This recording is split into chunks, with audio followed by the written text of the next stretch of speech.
CBSE plan conduct board exams twins times 10th and 12 academic session of upcoming 2026 से 27 के लिए।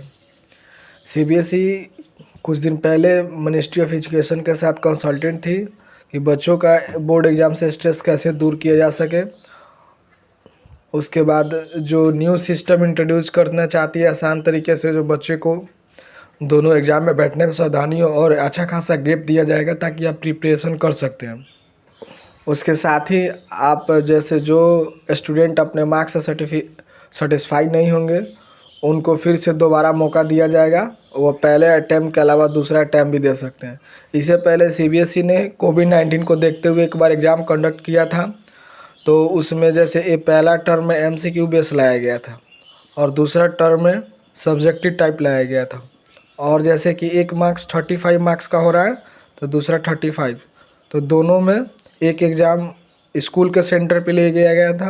और एक बोर्ड के द्वारा जो अलॉट किया गया था। इससे पहले भी CBSE ने ये एक्सपेरिमेंट कर चुका है लेकिन वो सक्सेस नहीं हुआ। फिर उसके बाद नया शिक्षा नीति के ध्यान में रखते हुए बोर्ड एग्ज़ाम को और आसान बनाने के लिए और स्ट्रेसफुल करने के लिए, बच्चे स्ट्रेस फ्री करने के लिए, और आपको 2 एग्ज़ाम का मौका मिलेगा और दोनों में जो बेहतर रिजल्ट होगा वही आपके काउंट किया जाएगा। उसके साथ ही अगर आप पहले CBSE के एग्ज़ाम का सप्लीमेंट्री जिसको हम लोग कंपार्टमेंट एग्ज़ाम बोलते हैं, जो एक पेपर में आप फेल हो जाते हैं तो इसमें पार्टिसिपेट करते हैं। उसके अलावा इम्प्रूवमेंट एग्ज़ाम आप जैसे कि एक सब्जेक्ट के लिए इस सेम ईयर में दे सकते हैं, 1 सब्जेक्ट के लिए।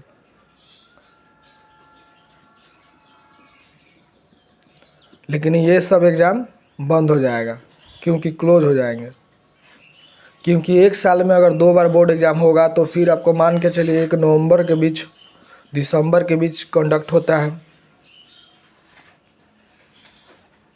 तो मान के चलिए कि 26 से 27 का सेशन में तो एक आपको, तो फिर आपको एक जो एग्ज़ाम होगा वो 2000 यानी अगर सपोज नवंबर दिसंबर के बीच 2025 में कंडक्ट होता है तो फिर मान के चलिए आपका एक एग्ज़ाम मार्च से अप्रैल के भीतर में कंडक्ट होगा 2026 में। इसी तरह करके मान के चलिए 2026 हो सकता है तो यहाँ 27 हो जाएगा। लेकिन JEE मेंस का भी एग्ज़ाम जो होता है वो जनवरी में कंडक्ट होता है। हर साल जनवरी महीने में JEE मेंस का एग्ज़ाम NTA के थ्रू लिया जाता है, NTA के थ्रू लिया जाता है। लेकिन साथ ही आपको अप्रैल में जब भी CBSE अपना रूटीन जारी करेगी वो ध्यान में रखते हुए, क्योंकि वहाँ भी फिर सेकेंड अटैम्प्ट जो JEE मेंस का एग्ज़ाम होता है मौका मिलता है देने के लिए और वहाँ पे रैंक लिस्ट के साथ जारी किया जाता है। लेकिन मेनली हम लोग बात करने वाले हैं कि अगर साल में 2 बार एग्ज़ाम होता है तो आपका सप्लीमेंट्री एग्ज़ाम यानी बंद हो जाएगा, फिर उसके बाद आपका इम्प्रूवमेंट एग्ज़ाम बंद हो जाएगा। इसी तरह करके सब एग्ज़ाम जो प्राइवेट एग्ज़ाम थे, जो जैसे जो बच्चे फॉर्म फिलअप करते हैं फुल सब्जेक्ट के लिए, वो शायद रहेगा, क्योंकि उसमें जो लड़का दोनों अटैम्प्ट में फेल हो जाते हैं तो फिर उनको एक मौका मिलेगा कि आप प्राइवेट के तहत जाइए, फॉर्म फिल कीजिए, इसको हम लोग इनिशियल रिपीट बोलते हैं, और नेक्स्ट ईयर के लिए आप पार्टिसिपेट कीजिए। लेकिन इसको भी एज ए रेगुलर स्टूडेंट की तरह ही रेगुलर स्टूडेंट के साथ बैठाया जाता है और सिलेबस भी रेगुलर स्टूडेंट की तरह ही होता है और रिजल्ट भी रेगुलर स्टूडेंट के साथ ही जारी होगा और सिलेबस CBSE के ऑफिशियली वेबसाइट पे अपलोड रहता है। आप CBSE के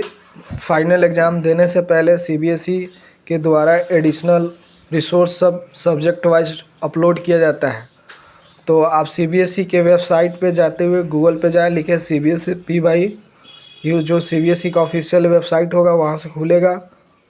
वहाँ से आप जाइए P/Q देखिए, फिर उसके बाद आप अपीयर हो सकते हैं बोर्ड एग्ज़ाम में। उसे आपको competitive based question, MCQ, case study question और जो एक कॉम्पिटिटिव बेस्ड क्वेश्चन जो आता है वो आपको देखने को मिलेगा। केस स्टडी क्वेश्चन में आपको पैराग्राफ टाइप का भी क्वेश्चन हो सकता है, पैसेज टाइप का भी हो सकता है क्वेश्चन, लेकिन आप इसको कीजिए। फिर उसके बाद अगर 2 बोर्ड एग्ज़ाम होता है तो बहुत सारा प्रॉब्लम आसान हो जाएगा, क्योंकि आपको एक सफिशिएंट गैप टाइम मिलेगा। सपोज़ आपको सिलेबस को और आसान बनाया जाएगा, कुछ चीज़ों को हटाया जाएगा, ताकि सिलेबस ऐसे भी कोविड-19 में 30% सिलेबस को 30 से 35% सिलेबस को रिड्यूस किया गया था आसान करने। उसी समय में पहला टर्म और दूसरा टर्म एग्ज़ाम कंडक्ट किया गया था। फिर से लगता है एक बार नवंबर और दिसंबर के बीच में होता था, और ये जो होता था मार्च से अप्रैल के भीतर में, अप्रैल में होता था। लेकिन यह पैटर्न बहुत जल्द इसका ड्राफ्ट सीबीएसई के ऑफिशियली वेबसाइट पे या मिल जाएगा आपको देखने के लिए। और मिनिस्ट्री ऑफ एजुकेशन, जो एजुकेशन मिनिस्टर, उन्होंने एक छात्र संवाद में करते हुए उन्होंने बताया कि सीबीएसई 2 बार बोर्ड एग्ज़ाम कंडक्ट करेगी, और जो बच्चों को स्ट्रेस मुक्त किया जाएगा, और बच्चों को एक ही साल में अगर वो पहले अटैम्प्ट में फेल हो जाते हैं तो उनको उसी साल में सेकेंड अटैम्प्ट मौका मिलेगा देने के लिए, उनका समय बर्बाद नहीं होगा, और वो फिर से जेई मेंस में बैठ सकते हैं और अपना 75% का जो क्राइटेरिया है उसको फिल कर सकते हैं, या सीबीएसई के टॉप 20% स्कोर के अंदर भी अगर आप रेंज में होते हैं तो वहाँ भी वो कर सकते हैं।